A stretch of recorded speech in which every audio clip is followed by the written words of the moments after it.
Hello there, adventures. Ben here, and welcome to Storytime with Ben.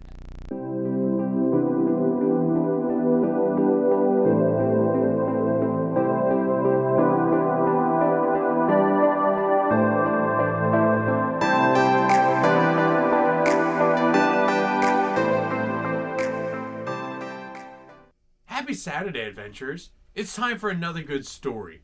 Let me remind you, Storytime with Ben, we hang out and read different books that you can use to listen to, use as a bedtime story, or just lay back and relax and listen for a little bit. Today's story is a request from a comment on last week's video.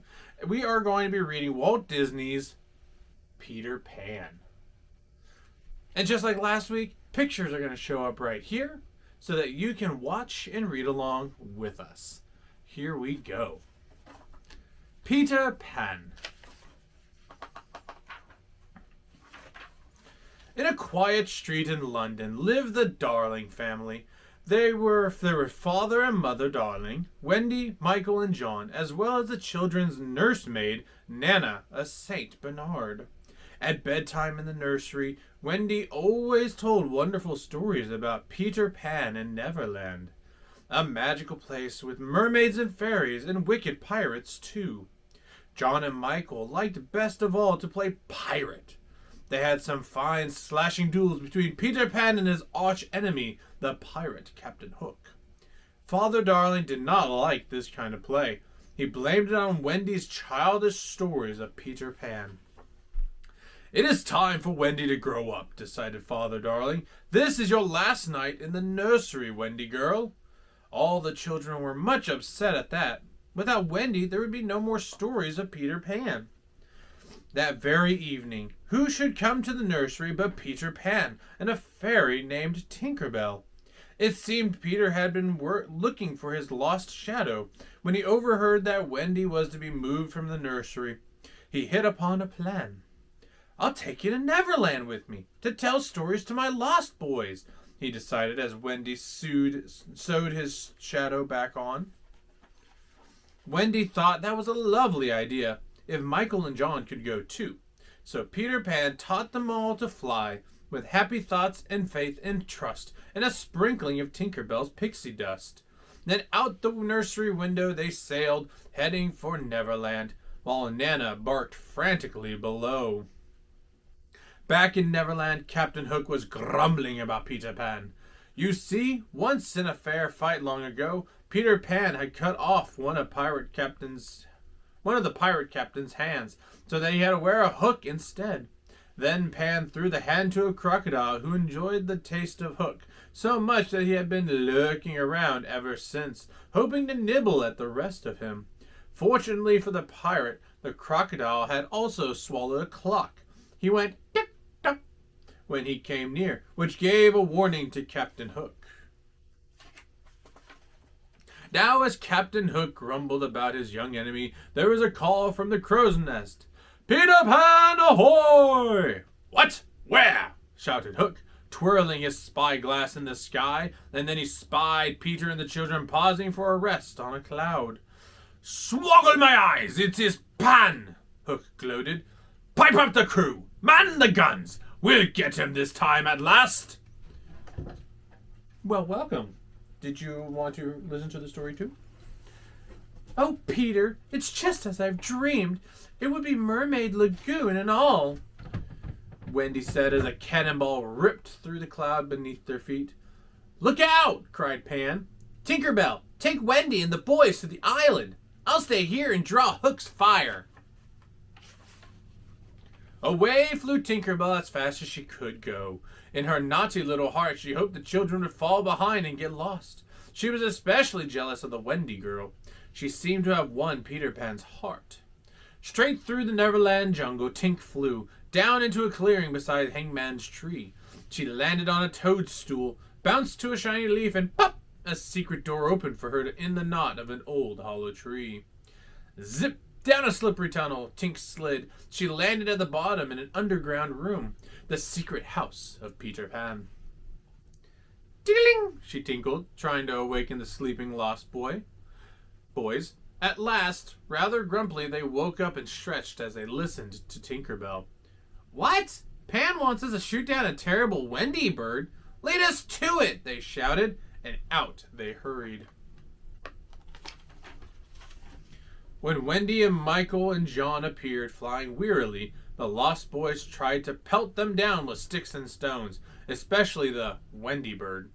Down tumbled Wendy, all her happy thoughts destroyed. Without them, no one can fly.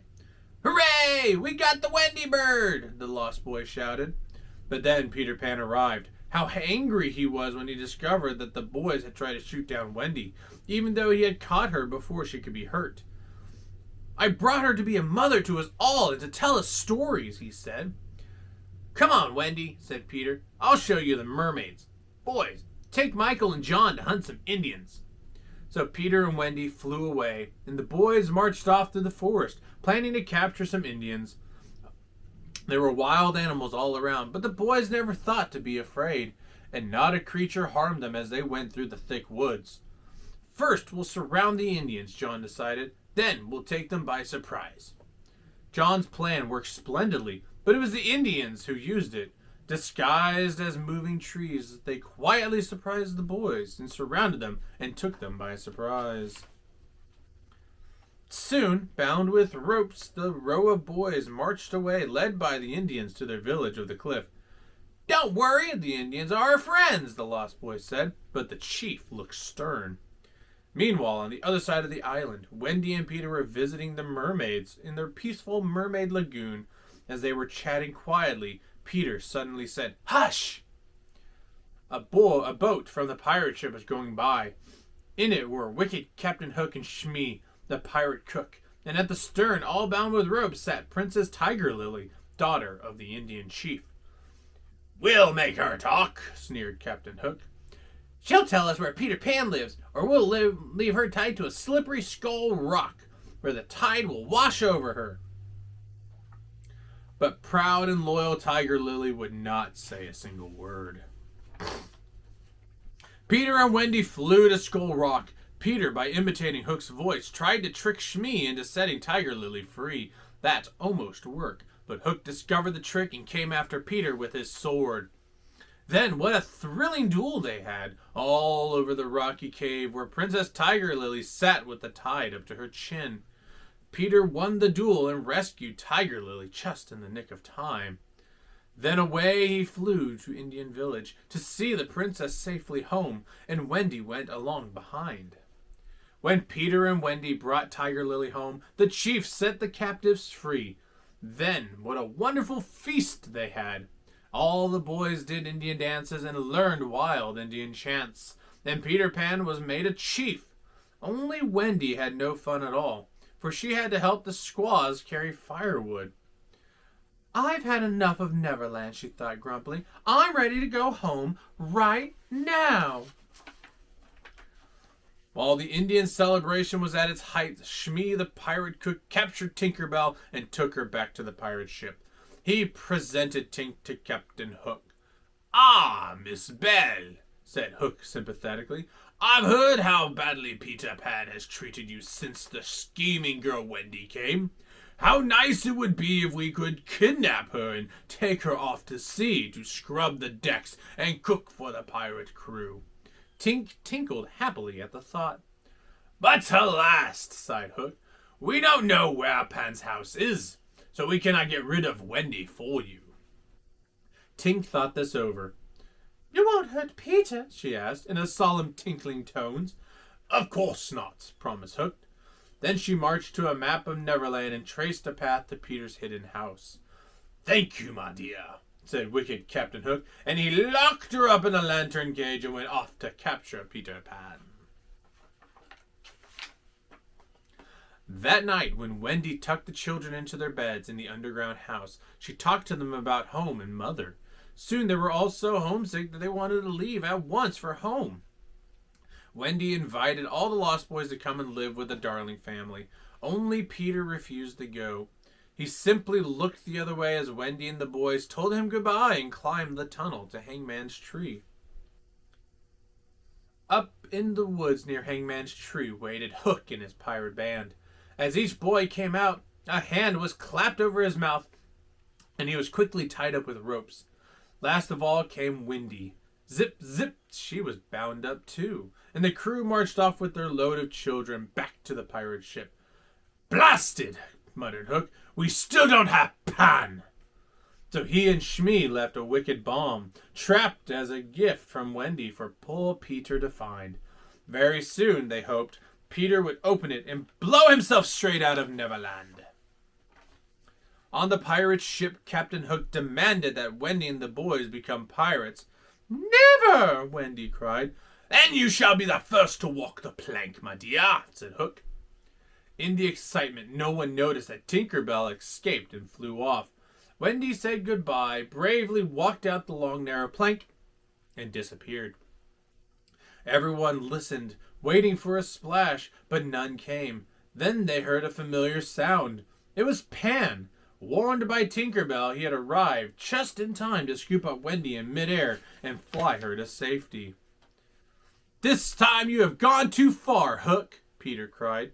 He swooped down from the rigging, all set for a duel, and what a duel it was. While they fought, Tinker Bell slashed the ropes that bound the boys, and they beat the pirates into jumping overboard and rowing away in their boat.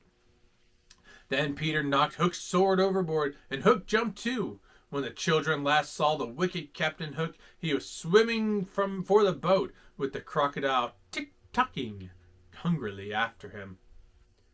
Peter Pan took command of the pirate ship. "Heave those lanyards! Up with the jib! We're sailing to London," he cried. "Oh, Michael, John," cried Wendy, "we're going home." And sure enough, with happy thoughts and faith and trust and a liberal sprinkling of pixie dust, away flew the pirate ship through the skies till the gangplank was run out to the Darling's nursery windowsill. But now that they had arrived, the Lost Boys did not want to stay. "We've sort of decided to stick with Pan," they said. So Wendy, John, and Michael waved goodbye as Peter Pan's ship sailed off through the sky, taking the Lost Boys home to Neverland, where they still live today. I hope you enjoyed this week's story time with Ben. Again, that was Disney's Peter Pan. So, until next Saturday, when we have another story, make sure that you're commenting, liking, and subscribing to the channel and hitting the notification bell so that you get notified every time we post a video. And as always, if you want to comment down below a suggestion for a read aloud, a story time with Ben, please do that in the comments down below. But until next time, my friends, make sure you stay safe, stay magical, and keep reading. We'll see you on the next one.